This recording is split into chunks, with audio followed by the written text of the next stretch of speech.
The most obsolete idea is go to school, get a job, work hard, save money, get out of debt, and invest for the long term in the stock market. See, why would you save money when they're printing trillions of dollars?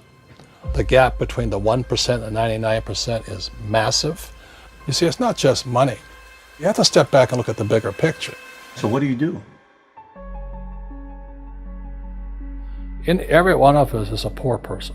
There's still a poor person inside me. There's also a middle class person, and the middle class person wants security. They want that steady paycheck. And there's a rich person. And they're all inside of us, except that it's not taught. You're taught to go to school, get a job, and get a paycheck. You're not taught to how to get rich. If you read Rich Dad, Poor Dad, my rich dad refused to pay me. He said the paycheck was one of the most damaging things you could take in your life. He says the moment you take a paycheck, you're an employee, and that's the mindset. So my rich dad never paid me. It drove my poor dad, government employee, nuts. You gotta pay people, you gotta pay people.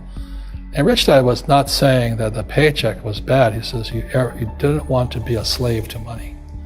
So as an entrepreneur, if rich dad folded, I just started another company. I don't need a paycheck. I don't need anybody to take care of me. If my government doesn't like me, I move to another country because they need entrepreneurs there. So the entrepreneur is not so much the business. The entrepreneur is really the mindset and the skill sets and the different set of rules. You see, small business does not operate in the same rules as big business. Entrepreneur is a mindset first, a skill set, and rules. And depending upon whether you're an employee or a small business, the rules are different. The mindsets are different. The skill sets are different. If you could say one thing to somebody who's never been an entrepreneur and they're thinking about making the leap of faith into becoming an entrepreneur, what could you tell them? Well, I'll just tell them the same thing that happened to me. My last paycheck, I still remember it clearly. It was one of the worst and the best days of my life. And I was in Puerto Rico.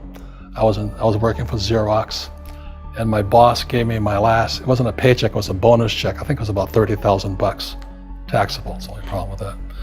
So I got this check and I went, holy mackerel. You know what I mean? So I was excited, but I was also disturbed. And so this other guy comes up to me, his name was John, and John says to me, he says, you're gonna be back. I said, why? He says, because you're gonna fail. I looked at him and said, look, few expletive words, because that's what he did. He left Xerox, failed, and he came back. And I said, look, you failed and you came back, but I'm gonna fail and I'm never coming back. And that's the attitude. Do you know what I mean? If you say, well, if I fail, I'll go back to mommy and daddy, then that's what you'll do. So if you fail, that's when I became an entrepreneur, because I had no money. I had no money for years. I didn't have a paycheck. But that's what my rich dad encouraged me to do. He says, when you don't have this paycheck, you get hungrier, smarter, and it's a test of your character. Will you become a crook? Will you become dishonest? Will you cheat and steal? Or will you become a better human being? So really, that's the benefit of becoming an entrepreneur, is you really find out who you are when you don't have anything. So you always have to look at the big picture. Too many people look at, well, what's going to happen to me? When you look at the big picture, you're also going to know that when something bad happens, something good's going to happen. But you got to prepare for whatever is coming. If you think next 20 years will be like the last 20 years, you're going to get creamed. When you and I go to the supermarket and we buy a carton of milk, we always check for the expiration date. But most people do not check for the expiration date on their brains. Instead of get out of debt, I get into debt. I just refinanced $300 million in debt. I went from 5% to 2.5% interest. I made a fortune. Every month, more money comes in because my cost of money has gone down. So while some financial experts are saying get out of debt, I'm saying learn how to use debt.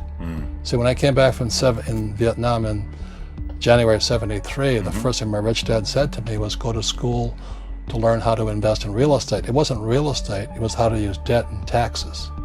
Debt and taxes make the rich richer. Debt and taxes make the poor, middle class, poor.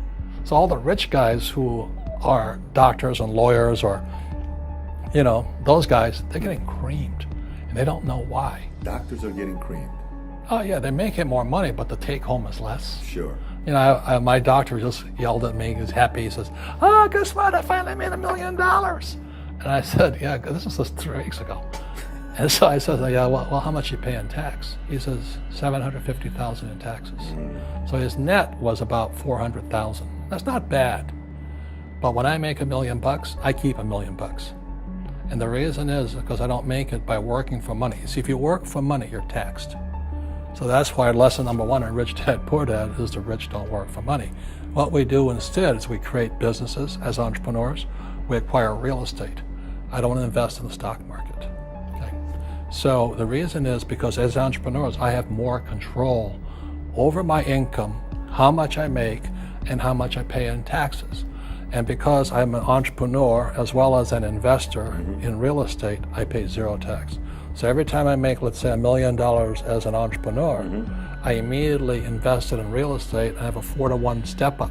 So I put $1 million in real estate, I get $4 million from the bank. That's why I love banks. But the banks are screwing everybody else, terrible, but it's good for me. That's why you say when you print, it's good for you, but when you print, it's bad for people that work for money. Because when you print, savers get creamed and people who work for money get creamed. When they print, debtors get rich. You see, debt and taxes make the rich richer, and debt and taxes make the poor middle class poorer. When we have obsolete ideas, we get obsolete results. So what's happening for most people, the idea of going to school, getting a job, working hard, saving money, getting out of debt, buying your house because it's an asset, and investing for the long term, is obsolete. The world has changed. The world changed in 1971 when President Nixon took us off the gold standard and money became debt. What if we get rid of school? Then what would happen? Would it be better if we had no educational system at all? No, I'm saying education is more important before. It's just obsolete. There's Moore's Law which states information doubles every 18 months. In other words, everything's obsolete 18 months. So, and this is just a recent phenomenon. So when you come out of school, you're already obsolete. And that's why I'm the old guy, I meet my friends who went to Harvard. I went to Harvard. I said, yeah, that was how long, 50 years ago? Today, the banks are charging you interest to save money. In other words, banks don't want your money because they printed too much of it. And that's why there's this bubbles in stocks and bubbles in real estate and all this. People are dumping the cash because, as I said in here, savers are losers and cash is trash. And yet people are, well, I want a high-paying job. Well, that's an obsolete idea. Get out of debt is an obsolete idea. You should learn how to get into debt, how to use debt to get rich, and they'll never teach you about taxes. The reason the 1% is way up here and the 99% are going this way is because when you print money, 2 things happen: inflation and taxes. It's going to crush you. And any entrepreneur thinks, I'm just going to make money, I'm going to start a business and make a lot of money because of what we talk about. They really have got to smell the roses, man. That's not what the real entrepreneurs are doing. Most entrepreneurs, there's 28 million small business owners in America. 24 million are what are one-person entrepreneurs. They're called non-employee entrepreneurs. So and that's what happens is when people don't really understand what an entrepreneur does. So most big people are self-employed, but they're not really entrepreneurs. The self-employed pay the highest taxes of all, and nobody tells them that. Yeah, it's also called the entrepreneurial spirit, but what we were actually talking about was there's no such thing as a bad economy. There's external, you and I, we all have an external economy, but we also have an internal economy, and the willpower is to change our internal economy. So for me, I can see the good and I can see the bad. I don't really give a damn because I'm going to be rich anyway. But a poor person with a poor personal economy, all they're going to see is a bad economy because they don't know how to make money in any economy. And a middle class person, they have a middle class economy. What they want is a nice house and a steady paycheck and the job and the car. And so when you take their job away, to them, that's disaster. Well, since an entrepreneur doesn't have a job anyway, it's no big deal. So all I'm saying to people, and it's what Bucky Fuller taught me, is always two sides, you know what I mean? Unity is plural, at minimum two. So if you think the economy is bad, it's because your economy is bad.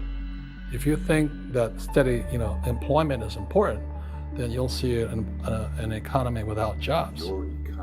Your economy versus the external economy. What you control versus what you can't control. I can control. Yeah, it's called an internal focus versus an external focus. So the real entrepreneur has an internal focus. That if they fall down, they say, "Oh, this is good, because I'm going to go up higher." The average person will fall down and say, "Oh, I'm going to take some Prozac," or somebody has a mistake. Oh, the mistakes don't matter. Well, mistakes matter. It means you didn't know something.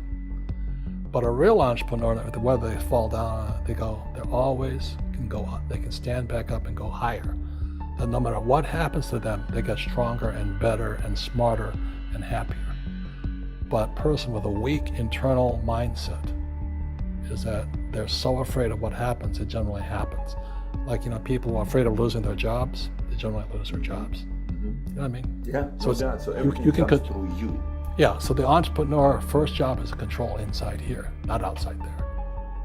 The moment you take that paycheck, you're an employee. You've got to be stronger than that. It's about inside control.